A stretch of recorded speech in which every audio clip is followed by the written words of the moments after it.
This is relationships revision for paper 3. On paper 3 we have issues and debates, forensics, eating behaviours and relationships. It's worth 96 marks and it's 2 hours. We'll start by looking at the advanced information. So we've got theories of romantic relationships, which include social exchange theory, equity theory, Rusbolt's investment model of commitment, which involves satisfaction, comparison with alternatives and investment. And then we've got Duck's phase model of relationship breakdown, which has the following stages: intrapsychic, dyadic, social and grave dressing phases. And then we've got virtual relationships in social media. So we look at self-disclosure in virtual relationships and the effects of the absence of gating on the nature of virtual relationships. So let's start with the theories of romantic relationships. So there's quite a few here. We've got social exchange, equity, investment, and the phase model of breakdown. We'll start with social exchange theory. So social exchange theory is the idea that we try to minimise losses and maximise gains, which is the Minimax principle. Satisfaction is equal to the profit that you get. So if you get more profit from your relationships, then you're more satisfied, and profit is calculated as rewards minus cost. Examples of rewards and costs. So rewards are companionship, emotional support. Costs could be time, stress, energy, compromise, and these are subjective, and the value of them may change over the course of a relationship. Social exchange also involves a comparison level, and this is the amount of reward you believe you deserve to get, and it's influenced by social norms. If it's high, then we will pursue a relationship, and it links this idea of our self-esteem. Then we have a comparison level for alternatives, and this depends on the state of our current relationship. So if the costs outweigh the rewards, then alternatives become more attractive. This could be alternative relationships with other people, or the alternative to not be in a relationship. There's 4 stages to social exchange theory. First, we have sampling, where we explore rewards and costs. Then bargaining, where we exchange rewards and costs and negotiate. Then we have commitment, where the sources of our rewards and costs become predictable within a relationship and the relationship becomes more stable. And then institutionalization, where rewards and costs are firmly established. In evaluation, so strength research support. So we have studies that look at different types of relationships. So we've got CareDeck, who ask gay, lesbian and heterosexual couples to complete questionnaires measuring relationship commitment and social exchange theory variables. And the findings show that partners who were most committed perceived the most rewards and fewest costs, and viewed alternatives as unattractive. So that goes with the social exchange theory, but it also applies these ideas from the social exchange theory to different types of relationships. Limitation: social exchange theory is a limited explanation as it ignores equity, and we'll look at equity theory next, so you can always add a little bit of equity theory in there to explain that in a bit more detail. And then another limitation: it's hard to establish cause and effect. Argyle suggests that we don't monitor costs and rewards or consider alternatives until we're dissatisfied. So it could be that the dissatisfaction causes us to look at our rewards and costs, not the idea of our rewards and costs causing the dissatisfaction. So it could actually work the other way, but we're not aware because it's just correlational and it's not it doesn't show cause and effect, the theory. Final limitation: social exchange theory is vague and hard to quantify, so rewards and costs are superficial and it's really hard to measure them, because in real life rewards and costs are subjective and hard to define. So The rewards and costs that have been put on questionnaires for social exchange are things like money, which is something that's tangible, but in real life, they're harder to define, and they do depend on the individual too, and what they believe are rewards and costs. So the theory is difficult to test in a valid way. Okay, so that's social exchange theory. Then we've got equity theory.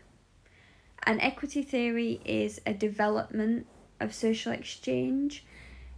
It focuses on a need for balance. So it's not just this idea of rewards versus costs and the profit that we get. Equity means fairness, and Walster suggests that it's this idea that both partners' level of profit is roughly the same. So there needs to be a fairness within the relationship with regards to how much profit you're getting. So it's still got elements of social exchange in there. When there's a lack of equity, then one partner over benefits and the other under benefits, and this leads to dissatisfaction. The under benefited partner is likely to feel the greatest dissatisfaction. They may become angry, hostile, resentful, and may feel humiliation. The over-benefited partner will feel guilt, discomfort, and shame. So it's not the size or the amount of rewards and costs, it's the ratio of the two together. So if one person puts a lot into the relationship but gets a lot out, then they're likely to feel satisfied. If a partner perceives inequity, then they'll become distressed and dissatisfied with their relationship, and the more inequity there is, the greater their dissatisfaction. And this is also linked to equity over time. So at the start of the relationship, it's okay if you're putting a lot in to a relationship and not getting as much out, but then as the relationship progresses, you expect that equity to occur and for it to balance out over time. And if it doesn't balance out over time, then you will perceive inequity. So then we've got some evaluation points.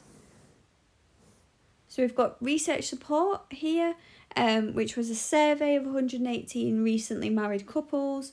They were measuring equity with self-report scales. The participants were aged between 16 and 45. They'd been together for more than 2 years before they got married. And they found that couples who considered their relationship to be equitable were the most satisfied, compared to others who saw themselves as over or under benefiting. So it shows this link between equity and satisfaction in relationships. We have a limitation. So equity theory might not apply to all cultures. Another piece of research has found that couples from an individualistic culture consider relationships to be most satisfactory when they're equitable, whereas in a collectivist culture, they're most satisfied when they were over-benefiting. So it shows that there are differences across culture in terms of what we expect from a relationship and what makes us happy within a relationship, what we deem equitable. Another limitation, it's not all partners in a relationship are concerned about achieving equity. So some research suggests that people are less concerned about equity than others, and these partners have different names. So we have benevolence, who they're prepared to contribute more to a relationship than they get out, so they're okay with under benefiting. And then we have entitled, and they feel like they deserve to over benefit, and they accept over benefiting without any distress or guilt. So you've got different types of individuals who perceive equity differently, and they're not as concerned about equity as other individuals. So this shows that there are individual differences in terms of equity, and the theory doesn't take that into account.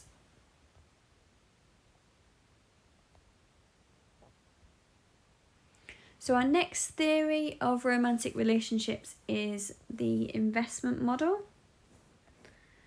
So aspects of this investment model have been discussed previously. So the first two, satisfaction and comparison with alternatives, are discussed in social exchange and equity theory.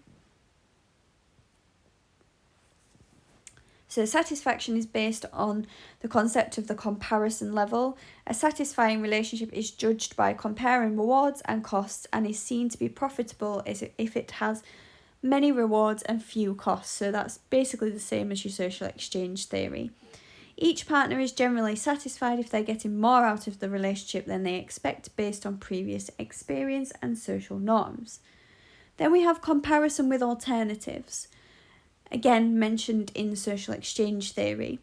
Romantic partners ask themselves, could my needs be met better outside of my current relationship? Are the alternatives more rewarding and less costly? Alternatives include not just relationships with other people, but the possibility of having no romantic relationship at all. Then we have investment. This can be anything we would lose if the relationship were to end. So there's different types of investment. We have intrinsic investments, and these are resources that we put directly into the relationship. They can be tangible things such as money and possessions, or they can be resources such as energy, emotion, and self-disclosures. Then we have extrinsic investments, and these are resources that previously didn't feature in the relationship but are now closely associated with it. So it might be possessions that you've bought together, for example, a car, or it might be things like friends or children. Rusbult argued that commitment is the main psychological factor that causes people to stay in romantic relationships, and satisfaction contributes to that. This is an important distinction because it can explain why dissatisfied partners may choose to stay in a relationship, because they're committed to their partner and they don't want to lose the investment they have, so they fight for their relationship. So it's a little bit more applicable to real life relationships than the previous theories, because it can explain why even if your costs outweigh your profits, you sometimes stay in relationships, and this can explain why. So we have a strength. So we've got research support from a meta-analysis by Lee and Agnew. In 2003, they reviewed 52 studies, and they found that satisfaction, comparison with alternatives, and investment size all predicted relationship commitment. Relationships in which commitment was the greatest were the most stable, and they lasted the longest. And they were true for men and women across all cultures, and for homosexual and heterosexual couples. So it suggests that there's validity to the model and that it applies to a range of different relationships and across a number of different cultures. Another strength, so the model's an explanation of relationships that involves, it can explain relationships that involve intimate partner violence. So it can explain abusive relationships. Rusbult and Martz studied domestically abused women, and they found that most of these were likely to return to an abusive partner because of these ideas of investment. They had the greatest investment and the fewest attractive alternatives. So they were dissatisfied with their relationships, but they were still committed to them. So it's a real world application of the theory, and you can use this application of the theory to help people in these relationships. So if they've invested a lot in their relationship, so it could be like tangibles like money that they've got tied up, then there are charities that can help women with that, to help them have attractive alternatives to being in that relationship. So like Women's Aid is a charity that helps support individuals who have this investment, and it helps them with a number of different things to help them see attractive alternatives to the domestically violent relationship that they might find themselves in. Another limitation, the model views investment in a simplistic one-dimensional way. So Goodfriend and Agnew suggest that there is more to investment than just the resources you have already put into a relationship, and they've extended the model. So they're saying that the model's not complete enough, it's not complex enough, and there's other things that need to be considered. So they include investment that partners make in their future plans, and they're motivated to commit to each other because they want to see their plans for the future work out. So it's not just the present day and the things that they have at that moment in time, it's the things that they want to achieve together that can affect commitment too.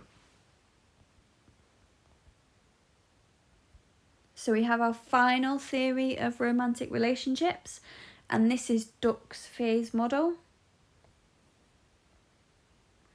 So within the phase model, we're looking at relationship breakdown, and Duck says that there are 4 phases, and each one is marked by a threshold, so a point where their perception of the relationship changes, and once it begins, they realise that they're dissatisfied with the relationship, and they become distressed about the way things are going. So the first phase, we have the intrapsychic phase. The threshold for this phase is, I can't stand this anymore. So the dissatisfied partner worries about the reasons for their dissatisfaction. The partner mulls over their thoughts privately. They might share them with a trusted friend, and they weigh up the pros and cons of a relationship. Then you have the dyadic phase. The threshold for this is, I would be justified in withdrawing. So the relationship's discussed between the partners, dissatisfactions are aired, and these are characterised by anxiety, hostility, complaints about the lack of equity, all the things that we've discussed previously about dissatisfaction in relationships. And there's 2 possible outcomes. So relationship could break up at this point, or once they've aired all of their grievances, they could decide to repair the relationship and move back. If they are dissatisfied and they want to break up the relationship, they move on to the next phase, which is the social phase. And the threshold for this, I mean it. So the breakup's made public, partners will seek support and try to forge pacts. So with their friends, the friends will take sides in the breakup. And then finally we have the grave dressing phase. So the threshold is, it is now inevitable. And once the relationship's dead, time comes, it's buried, and they spin different stories about the breakdown. So the partners can save face and they maintain a positive reputation at the expense of the other. So one person will say negative things about the other. So it was their fault that we broke up because this, and this. And it shows that other partner in a bad light. It also involves creating a story that you can live with, and it might differ from the public story. So you create a story yourself as to why the relationship broke down, and it helps you move on. And the final threshold is, it's time to get a new life. So you move through that final phase. Then we have some evaluation points for this one. So strength, it suggests ways in which relationship breakdown can be reversed. So in the intrapsychic phase, if you can be encouraged to focus your worrying on the positive aspects of the partner, so not just the focus on the negative things, but think about the positives that you have with one another. And with the dyadic phase, a key point of that is communication, and this can link it into therapy. So you can go through relationship therapy at this phase. We can help improve communication, and this could help stabilize your relationship. So it's helpful for relationship counselling. It's got real life application. Then limitation. The model's incomplete. So Duck and Rowley in 2006 actually added a 5th phase after grave dressing. And this is the resurrection phase, where you learn from your relationship and you progress in future relationships. So you use these experiences from this your relationship breakdown and apply them to new relationships that you form. And also, they argue that progression from one phase to the next is not inevitable, so you can return to an earlier point in any phase. So the model doesn't actually account for the complexity of breakdown, but when they've added these additional things, it's making it a little bit more complex. And then we have a final limitation. So the research is retrospective, so it's all based on participants' self-reports of previous relationship breakdowns. So they're not in the early phases when they're recounting what's happened to them. And the early phases happened a longer time ago. So recall might be distorted, so the model might not explain the early phases as well as the later phases because people don't really remember that as well.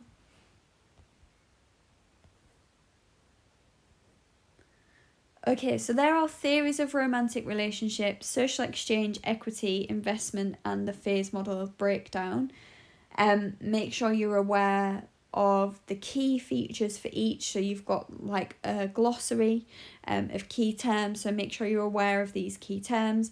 Make sure you're aware of how they link together, so social exchange, how that links with equity. You can use equity to evaluate social exchange, and then how the aspects of social exchange link into investment model too. And then obviously make sure you're aware of those key evaluation points. Next, we'll have a look at virtual relationships. So this is a little bit shorter. So if we look at the advanced information, we're looking at self-disclosure and we're looking at the absence of gating.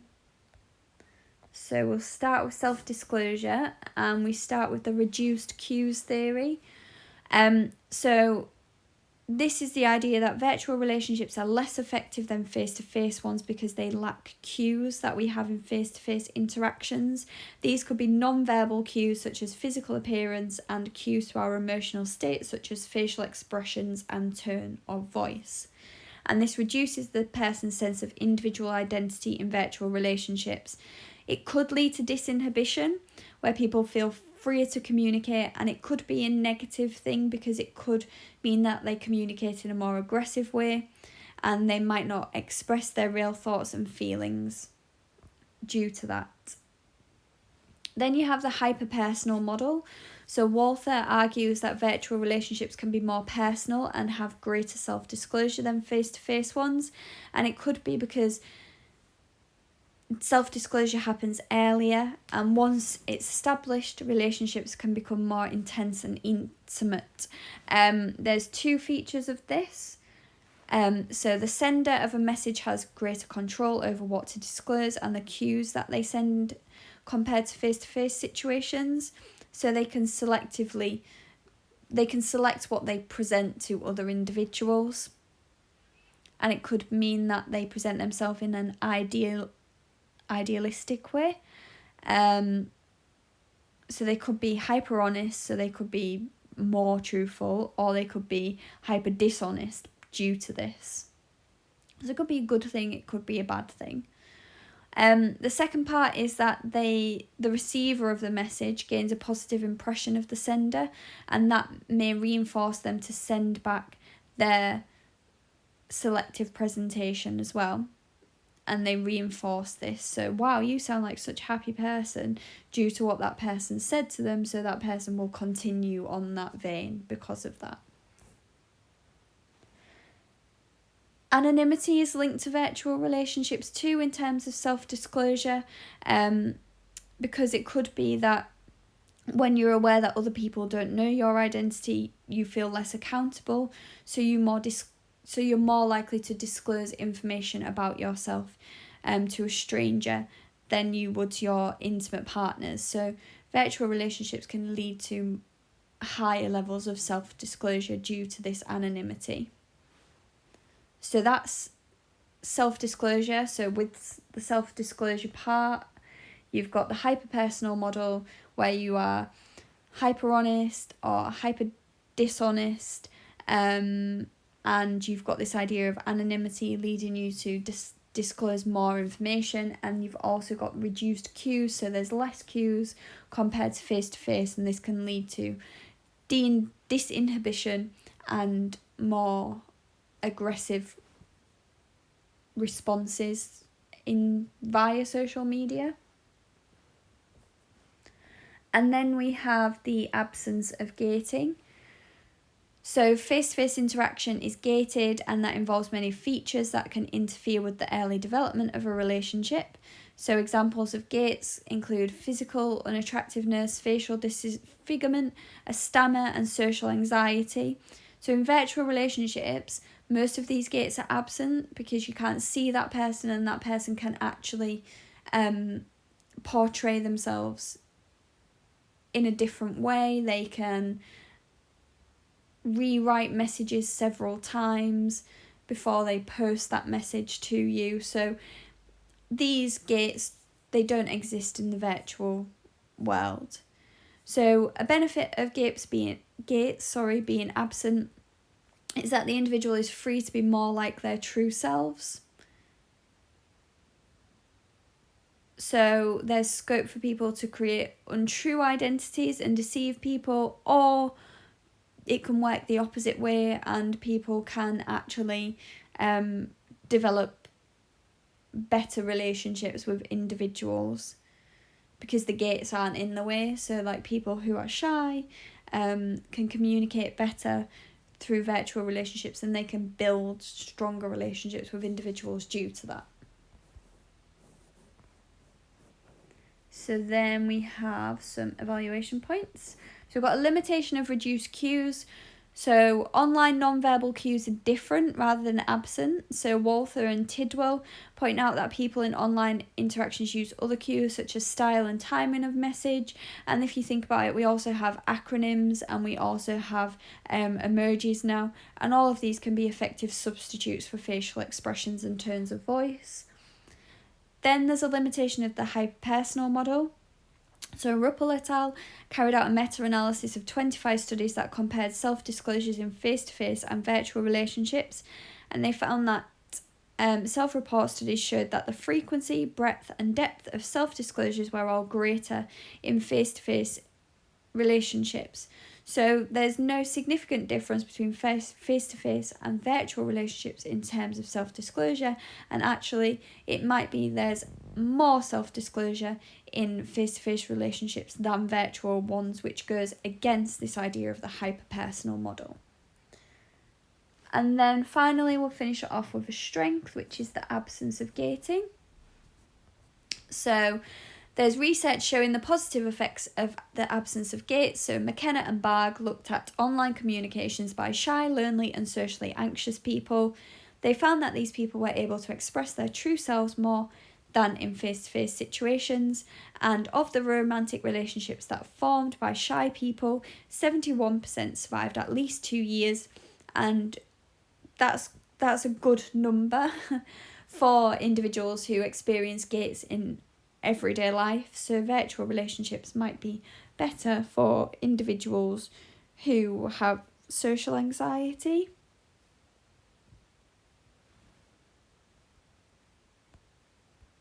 So that's virtual relationships for you. So again, we've got reduced cues, hyperpersonal model where you're hyper honest or hyper dishonest. We've got the idea of anonymity and self-disclosure, and then we've got the absence of gates. So if there aren't gates there, then you might form better relationships.